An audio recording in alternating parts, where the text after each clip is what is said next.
Hey everybody, welcome back to No Jumper News. It's Adam22 here with your co-host AD. Let's get right into these stories.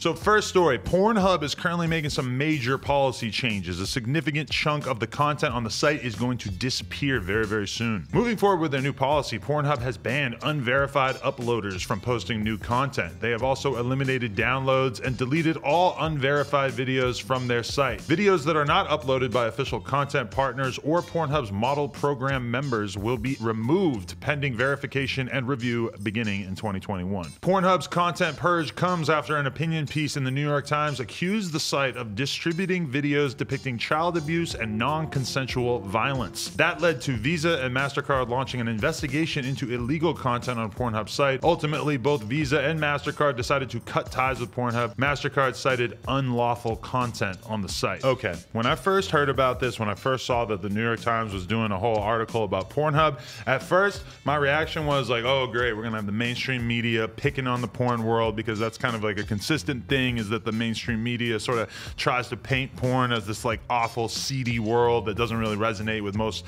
people actually involved in that world. But then as I read the article, I started to feel a little disturbed, and I think that anybody who's spent time on Pornhub will notice that it's a very common thing for the titles of videos to sort of imply that there's something non-consensual happening or something surprising and stuff. I've seen a lot of shit that seemed kind of disturbing in that regard. And then when you actually read the stories about the underage girls who end up on the site and how much of a hard time they have getting that stuff removed from the site and stuff, I ended up walking away from it just thinking, Pornhub, as by far the biggest mainstream face of the adult content world, they need to be doing way more. They need to be doing everything that anybody could ever comprehend to make sure that this doesn't happen, because any bad publicity that Pornhub gets is bad publicity for the whole rest of the adult world. And for them to like leave any sort of room for the New York Times to say like, oh, there's child porn on there or there's abusive content on there, all bad. Pornhub should have been going way above and beyond since day one, in my opinion. And admittedly, I'm not super familiar with exactly how tough on this stuff they have been or what they have been doing, but I'm glad to see that they are taking these steps, because I don't think that it's a good thing to have a site like Pornhub where anybody can just sign up and upload whatever the fuck they want, and then that stuff ends up being, you know, terrible, terrible content that was produced in awful scenarios. Yeah, it's like YouTube too. It's like, you know, I feel like they make a pretty good way of clearing out bad content. Like, you don't really see bad shit on YouTube ever. Like, they flag that, and like, you know, child pornography and all the raping, abusing, all that shit ain't cool. That should never even be up on the internet, period. So yeah, they got to do better with clearing that shit out. And it just makes the whole porn world look bad when you have, you know, consensual content by actual porn stars. If you have a Riley Reid video that shows up in search, or a video Adam22 or an Adam22 video that shows up in search, and then right next to it you have some shit that's terrible that is not allowed in any country, I mean, that's all bad. And you bring up YouTube. When you think about YouTube, one of the biggest things, one of the most important things that YouTube did when they first were building the platform is that they created the Content ID system, so that if I upload a video and I include a clip from a AD song, boom, my video is going to get hit, and they're going to say some percentage or all of the money from this video is going to go to AD because you used his song. And they do the same thing with illegal content. If you were to go on the dark web and you were to download a video, which you should absolutely not do, of child porn, and then you were to upload it, a YouTube video with that even in the YouTube video, boom, your video is getting hit, because they do like a really good job archiving the content so that it can't be uploaded. I think that's one of the most important things that YouTube ever did, because otherwise YouTube would have just been consumed by lawsuits about copyright violations and stuff like that. And I think Pornhub's taking a pretty obvious first step here to do something similar. So I'm glad that they're changing. It's kind of unfortunate that the porn world had to get a negative look through the New York Times like this, but I do think that they need to be going way above and beyond to keep that shit far away from their platform. Actual. Next story. Emmy Award-winning artist Amoni LaRussa is calling out Rich the Kid for failing to pay for her services. In a recent video she shared to TikTok, LaRussa describes her efforts to get paid for the cover art she says created for Rich the Kid. So I've never posted a video like this because this has never happened to me in my entire career. This is Rich the Kid. He has 8 million followers. He hired me to do a cover art, and now he refuses to pay me.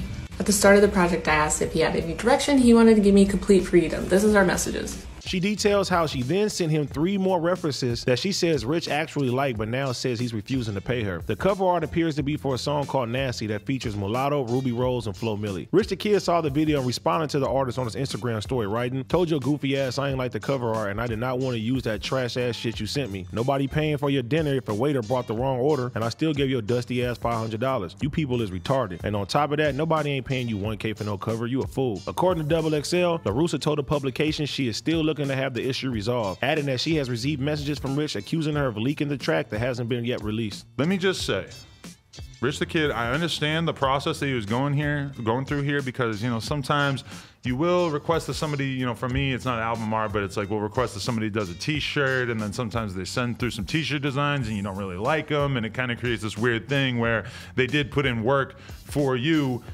Even if you don't want to use that content, it's still like, you know, they did put in work, and there can sometimes be a weird friction there. But when I see the Rich the Kid statement that he released where he said, ain't nobody paying you $1,000 for that bullshit or whatever, I mean, $1,000 is a pretty standard rate, I would think, to pay for cover art. You think that's too much?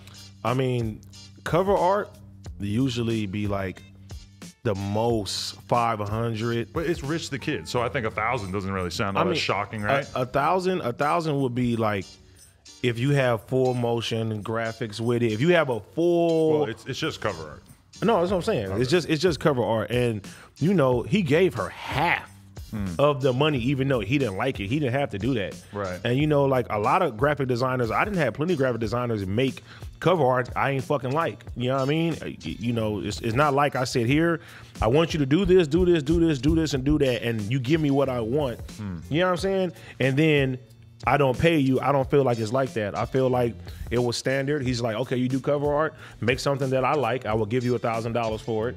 And she didn't deliver it. She sent more things, and he didn't like it still, and he gave her half for her time. Right, because I do feel like that is approximately how it should work. If I ask somebody to do some t-shirt design for me and then we end up not liking it, giving them, you know, a quarter or half of the fee, even though you're not going to use it, does seem sort of appropriate. But just the statement that Rich put out there kind of made me feel like he was sort of shitting on the graphic designer field in general, which I think, you know, that is an issue that I think we run into a lot. And I'm not saying that Rich is the worst example of it here, but just like when you see it happen where a rapper is not being respectful to a photographer or a videographer or a graphic designer, etc. Like, they all help make the process start. I hate when I see a rapper being a dickhead to his engineer, and I know you've seen that before, and I hope you're not that kind of guy. Why you say?